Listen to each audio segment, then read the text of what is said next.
अदानी समूह से जुड़ी एक बार फिर से बीते 2-3 दिन में काफी सारी खबरें आई। आधे दर्जन से ज्यादा खबरें अदानी ग्रुप से जुड़ी हैं। अदानी ग्रुप अपने ऊपर जल्द से जल्द कर्ज उतारने की रणनीति पर काम कर रहा है। इससे पहले हुआ क्या कि अदानी ग्रुप को अभी बीते 2 दिन पहले ही स्टॉक एक्सचेंजेस ने सर्विलांस लिस्ट से बाहर किया था, लेकिन उसके बाद दोबारा से शॉर्ट टर्म एएसएम में डाल दिया। निगरानी फिर से बढ़ गई है। सबसे पहले यहीं से बातचीत शुरू करते हैं और उसके बाद कर्ज पर बात शुरू करते हैं कि वहां कर्ज उतारने की रणनीति में अदानी समूह ने क्या किया, क्योंकि वहां से भी बड़ी खबरें आई थी। सर, पहला सवाल मेरा एएसएम से ही था। एक बार जब निकल गई कंपनियां तो दोबारा से इनकी निगरानी क्यों बढ़ा दी गई? अडानी समूह में ये बदलाव चौंकाने वाला था। अडानी समूह में अचानक नेशनल स्टॉक एक्सचेंज ने मंगलवार को ही को बाहर किया था और सोमवार को बाहर किया था और बुधवार को एनएसई ने ये अनाउंस किया कि अडानी ग्रुप की कंपनियां अडानी पावर और अडानी विल्मर को वापस शॉर्ट टर्म एएसएम फ्रेमवर्क में डाला गया, जबकि अडानी इंटरप्राइजेस को इससे बाहर किया गया था जब पिछले सप्ताह की बात है। इस फ्रेमवर्क में इन कंपनियों के वापस आने के 2 संकेत हैं। पहला संकेत है कि स्टॉक एक्सचेंज का रेगुलेशन या प्रबंधन ये मान रहा है कि इन शेयरों में ज़्यादा तेज उतार चढ़ाव और वॉल्टिलिटी हो सकती है, और जब भी कोई एएसएम फ्रेमवर्क में शेयर डाला जाता है तो उसके मार्जिन की जिम्मे के लिए ज़्यादा ज़रूरतें होती हैं, बड़े सौदे नहीं किए जा सकते, लंबे समय तक आप सौदा खड़ा नहीं कर सकते हैं। इसके साथ और भी कुछ स्क्रिप्ट्स हैं जिनको इस फ्रेमवर्क में डाला गया है, पर अडानी समूह के शेयरों का वापस स्टॉक एक्सचेंज की निगरानी वाले हिस्से में, निगरानी वाली सूची में लौटना, खासतौर से अडानी पावर और अडानी विल्मर का और अडानी इंटरप्राइजेस का लौटना इस बात का संकेत है कि शेयर बाजार में इस शेयर में बड़े उतार चढ़ाव की संभावना बनती दिखाई दे रही है।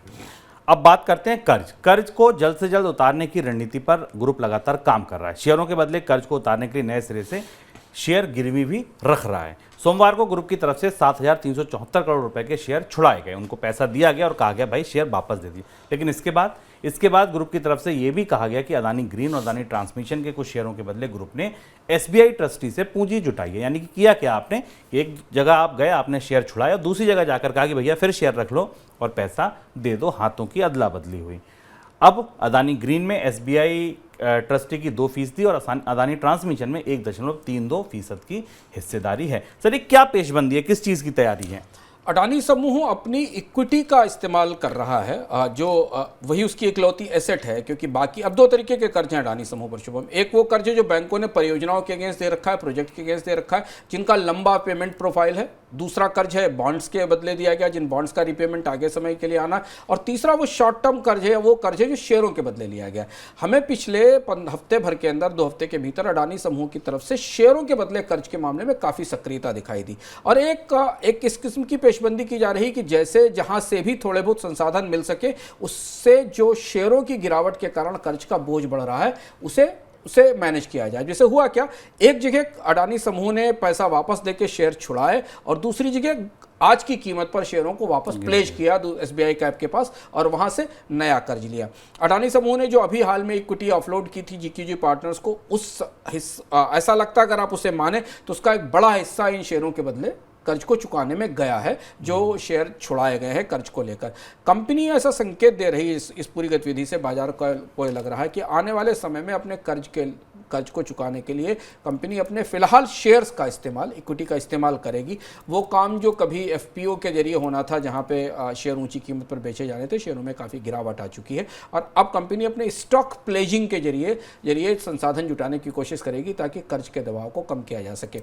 दूसरा संकेत इसका यह है कि जो बॉन्ड इन्वेस्टर्स हैं, जो फिक्स्ड इनकम इन्वेस्टर्स हैं, जिन्हें समझाने की कोशिश अडानी समूह की तरफ से की जा रही है, उन्हें इस बात का संकेत देने की कोशिश की जा रही है कि कंपनी अपना शेयरों के बदले कर्ज कम कर रही है, यानी कंपनी की बैलेंस शीट की स्थिति या कर्ज चुकाने की क्षमता थोड़ी बेहतर हो सकती है। ये पेशबंदी है, क्योंकि बाकी और दूसरे रास्तों से मिलने वाला कर्ज, चाहे वो नए बॉन्ड के जरिए आने वाला कर्ज हो या बैंकों से आने वाला कर्ज, उसकी गुंजाइश अब बनती दिखाई नहीं दे रही।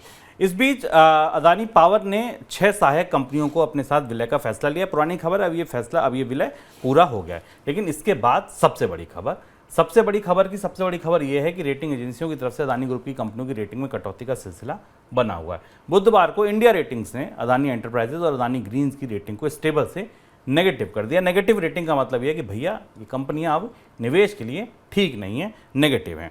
सर क्यों घटाई इंडिया रेटिंग्स ने रेटिंग? इंडिया रेटिंग्स ने अडानी समूह की रेटिंग में लगातार गिरावट घटती जा रही है। आप देखिए, सबसे पहले मूडीज ने अडानी की रेटिंग में कटौती की थी, उसके बाद इक्रा ने रेटिंग आउटलुक को स्टेबल से निगेटिव किया था। अब इंडिया रेटिंग्स ने अडानी समूह की अडानी एंटरप्राइजेस का जो आने वाला non convertible debenture brand bond है, company non convertible debenture bond से करीब 1000 करोड़ रुपए के आसपास जुटाना चाहती है, उसकी रेटिंग को निगेटिव कर दिया है।